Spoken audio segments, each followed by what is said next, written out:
بسم اللہ الرحمن الرحیم الصلاۃ والسلام علیک یا سیدی یا رسول اللہ وعلی آلک و اصحابک یا سیدی یا حبیب اللہ۔ واجب سب تکریم حضرت پیر حافظ محمد نقیب الرحمن صاحب نقشبندی صدر نشین آستانہ عالیہ محمدیہ عیدگاہ شریف، باقی سب کے نام آپ سن رہے ہیں اور پریس کلب والوں کی طرف سے پرچی بھی آئی ہے۔ اگلے پروگرام کا ٹائم ہو رہا ہے تو میں سب کو اجتماعی طور پر آپ کو ہدیہ تبریک اور سلام پیش کرتا ہوں، لیکن بریگیڈیئر اختر نواز جنجوعہ صاحب کی تقریر سن کر آنکھوں میں آنسو بھی جاری ہو گئے۔ ہمیں احساس ہوا کہ لوگوں کے سامنے ہم کچھ بھی بنے، اندر سے ہم میں سے اکثر کی غیرت بڑھ چکی ہے، ورنہ شاید ہمارے کشمیری بھائیوں کا یہ حال نہ ہوتا۔ اور بھائی بابر قادری صاحب اس نوجوان کی گفتگو نے بہت متاثر کیا۔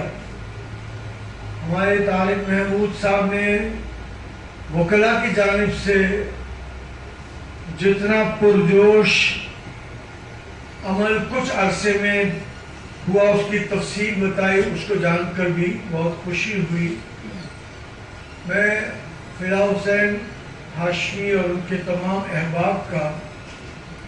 دل کی اتھا گہرائیوں سے آج کے اس سیمینار کے انعقاد پر مبارکباد پیش کرتا ہوں۔ المصطفیٰ ایسا پروگرام سکھر میں، ملتان میں، کراچی میں کر چکی ہے، اور جیسا کہ پہلے ابھی اناؤنس ہوا،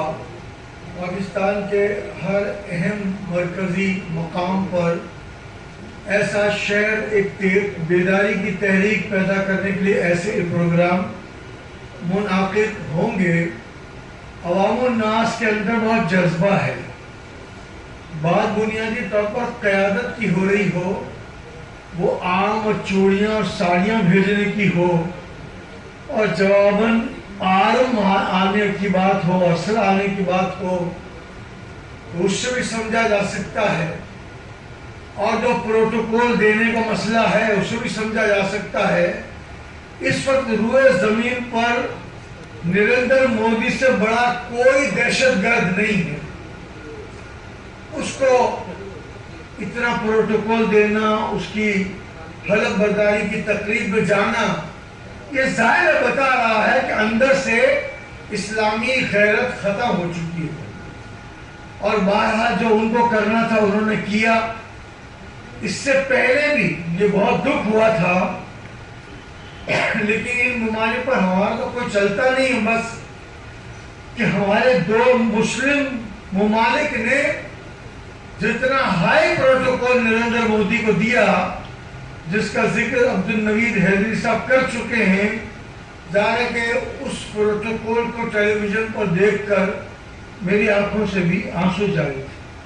میں عالمی کانفرنسوں میں شریک ہوا ہوں،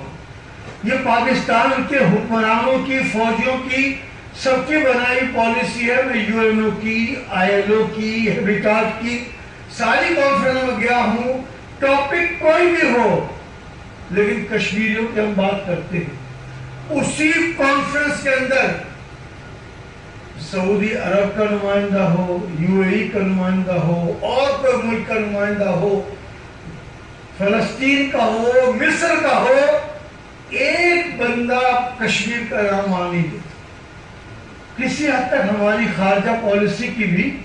یقیناً اس میں کمزوری ہوگی، لیکن باہر نو ان کے مفادات، جیسے کشمیر کمیٹی والے نے کہا ہمارے مفادات ہیں، ان لوگوں کے بھی مفادات ہیں کہ جس کے سبب اس قسم کی وہ بات وہاں پر ایسے مواقع پر نہیں ہوتی۔ اقوام متحدہ سے تو صرف ان کو شرم دلانے کے لیے، ان کو غیرت دلانے کے لیے کہا جاتا ہے کہ تم نے یہ ڈبل سٹینڈرڈ کیا کر رکھا ہے، تم نے ایسٹ تیمور کو تو ریفرینڈم کرا کے آزاد کر دیا، انڈونیشیا سے الگ کر دیا، ایسا کشمیر کے لیے تم نے اتنے سالوں میں کیوں نہیں کیا؟ لیکن اقوام متحدہ تو ظاہر مکمل طور پر امریکہ کی، اسرائیل کی ایک غلام تنظیم ہے، وہ ہماری کوئی بات نہیں کرے، سنے گی نہ مانے گی، لیکن بہرحال it is over responsibility to claim and ان کے سامنے مطالبہ کرنا کہ what you are doing with Muslims, why you are doing this, playing this double standard, what is your standard with East Timor and what is your standard with Pakistan. ٹھیک ہے، اپنی بات ہمیں ریز کرتے رہنا چاہیے، لیکن بہرحال اس مرتبہ جو کچھ بھی اچھی تقریر بھی اگر ہوئی یو این او میں، تو اس کا بیسک کریڈٹ جو ہے وہ ان کشمیریوں کو جا رہا ہے جو مسلسل اتنے طویل عرصے سے کرفیو برداشت کر رہے ہیں، اندھے ہو رہے، پیلٹس کھا کھا کر کے معذور ہو رہے ہیں، اور 110 سے زیادہ افراد شہید ہو گئے. تو پھر اس سے زیادہ بے غیرتی ممکن نہیں تھی، تو تقریر کر دی گئی. ورنہ یہ تقریر کیا ہونی تھی؟ جن لوگوں کے کاروباری مفادات، اگر بالفرض کوئی ملنے کے لیے آیا ہے نریندر مودی، تو انڈین اسٹیل مل کے ایک میگنیٹ کے آدمی کے آنے کا کیا تعلق تھا اس کے ساتھ آنے کا؟ تو بہرحال ہم نے تو یہ بیداری، اور خاص طور پر بیداری، ایک بیداری ہوتی ہے علماء اور مشائخ، اس کے لیے پیر صاحب سے گفتگو جاری ہے، اور ہم مختلف شہروں میں یہ کام کریں گے حضرت کی قیادت میں. دوسرا جو بیداری کا مسئلہ بڑا ہے، وہ اس وقت کافی تعداد وکلا کی اس پروگرام میں شریک ہے، علماء کی بھی شریک ہے، اور مختلف زندگی کے ایسے شعبے کے لوگ جو جہاں بیٹھے اس موضوع پر بات کر سکیں. تو اس لیے اس قسم کے پروگرام ہم کر رہے ہیں. کراچی میں بھی لیکن ایک طبقہ حساس اساتذہ کا ہوتا، وہ کئی سو ہمارے پروگرام میں آئے ہوئے تھے.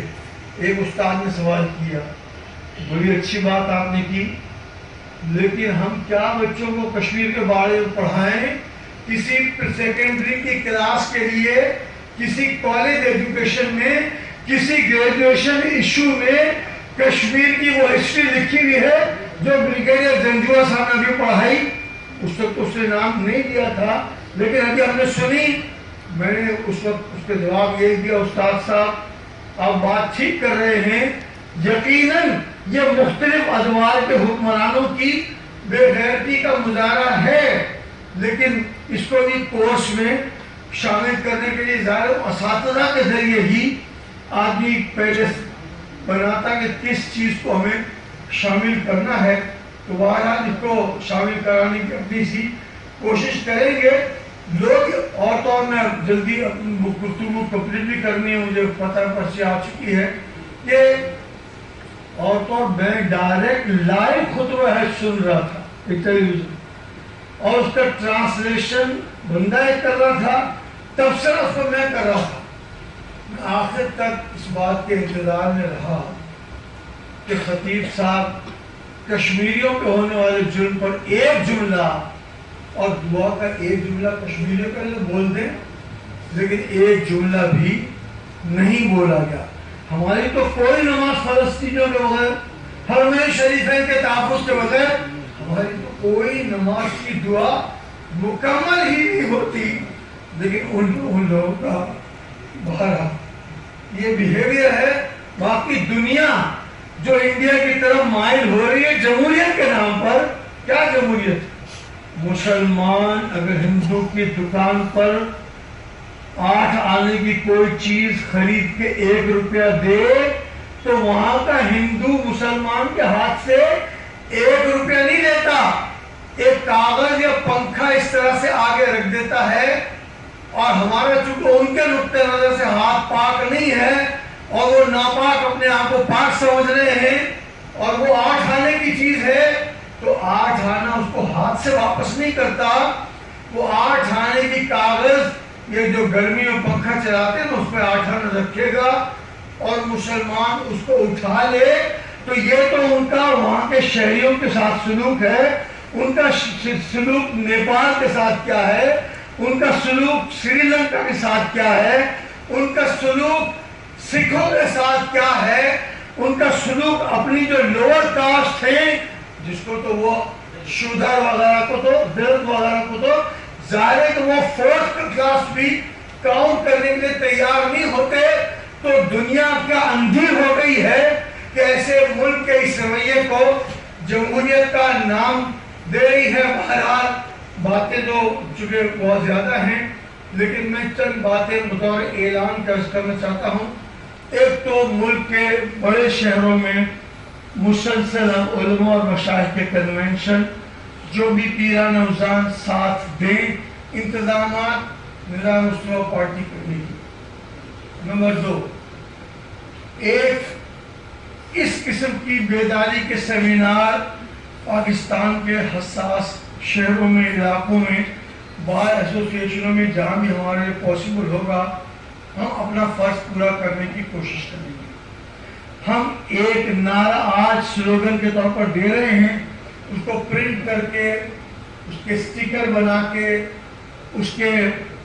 واٹس ایپ کے ذریعے سے اشتہار چھوٹے بنا کے گھروں کے لیے، ہر جگہ کے لیے، ہر شخص اپنے سینے پر بھی لکھے، گھر پر بھی لکھے،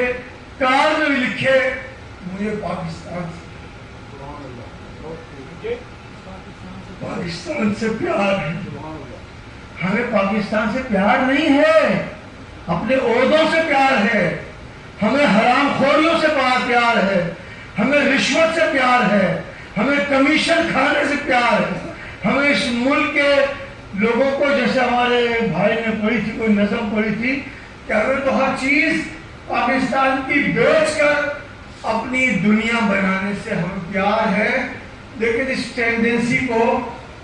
ہمارا تو اگرچہ بت ہے جماعت کی آستینوں میں، تمہیں ہے حکم اذاں لا الہ، ہمیں اپنی آواز بلند کرنی ہے۔ وہ پاکستانی فنکار جو وہاں جا کے بے غیرتی کرا رہے ہیں، ایک ٹائم مشورہ کر کے مقرر کریں جس کے دوران وہ نہ آئیں، تو پاکستان میں بھی ان کے پروگراموں پہ بائیکاٹ کی بھرپور طریقے سے مہم چلا جائے۔ وہ اپنے پیسے کے لیے اتنی بدلون لے رہے ہیں کہ ان کو کہا جائے نکل جائے، مار دیں گے، یہ کر دیں گے، وہ کر دیں گے،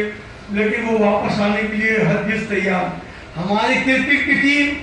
انڈیا سے کھیلنے کے لیے مرتی رہتی ہے،